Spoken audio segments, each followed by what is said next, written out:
আজকের প্রথম প্রশ্ন, মানুষ হাতিয়ার বানিয়েছিল কেন? উত্তরটি হলো, আদিম মানুষরা বনে জঙ্গলে জীবজন্তুদের সাথে বাস করত। বন্য জন্তুরা খুবই হিংস্র ছিল। তাদের ভয়ে মানুষ সবসময়ে আতঙ্কিত থাকত। তাই সেই সমস্ত হিংস্র জীবজন্তুদের থেকে নিজেদের রক্ষা করতেই মানুষ হাতিয়ার বানিয়েছিল।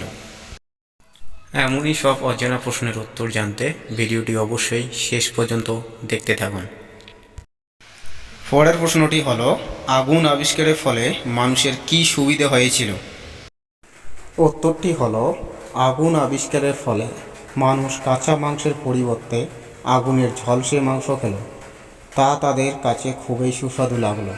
এছাড়া গুহার মুখে রাত্রিবেলা তারা আগুন জ্বালিয়ে রাখত, ফলে হিংস্র জীবজন্তুদের উপদ্রব কমল, অর্থাৎ গুহায় রাত্রিবাস অনেক নিরাপদ হলো। পরের প্রশ্নটি হলো, মানুষ খাদ্যের ব্যাপারে কিভাবে স্বনির্ভর হয়ে উঠল? উত্তরটি হলো, মানুষ খাদ্যের খোঁজে চারিদিকে ঘুরে বেড়াতো।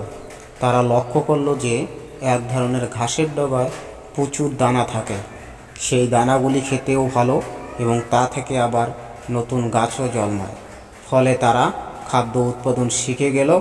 এইভাবে খাদ্যের ব্যাপারে মানুষ স্বনির্ভর হয়ে উঠল। পরের প্রশ্নটি হলো, গোষ্ঠী প্রধান বা নেতা কিভাবে নির্বাচিত হতো? উত্তরটি হলো, মানুষের সভ্যতার উন্নতির সঙ্গে সঙ্গে ক্রমশ ধনী ও গরিবের ভেদাভেদ সৃষ্টি হলো।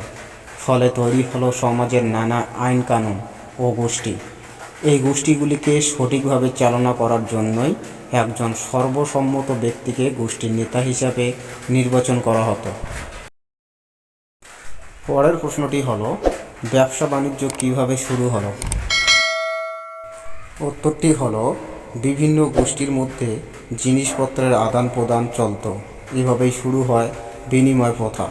এরপর ক্রমশই এই বিনিময় প্রথায় ব্যবসা বাণিজ্যের আকার ধারণ করে। পরের প্রশ্নটি হলো, লোহার সঙ্গে মানুষের নিবিড় সম্পর্ক গড়ে উঠেছিল কেন? উত্তরটি হলো, লোহা আবিষ্কারের পর মানুষ দেখল যে লোহা খুব শক্ত মজবুত ধাতু। মানুষ লোহা গলিয়ে অনেক নিত্য প্রয়োজনীয় জিনিসপত্র তৈরি করেছিল। এছাড়া লোহা খুব সহজে পাওয়া যেত, ফলে মানুষের সঙ্গে লোহার এক নিবিড় সম্পর্ক গড়ে উঠেছিল। পরের প্রশ্নটি হলো, ভাগ চাষ প্রথা চালু হয় কিভাবে?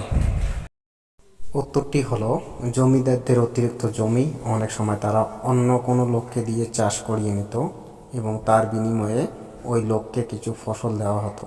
এভাবে চালু হয় ভাগ চাষ প্রথা।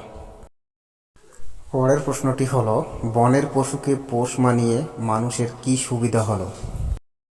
উত্তরটি হলো, বনের পশুকে পোষ মানিয়ে প্রথমে তাদের দুধ ও মাংস খেত। পরে ওই সমস্ত পশুদের দিয়ে চাষের কাজ ও অন্যান্য কাজ করানো হতো।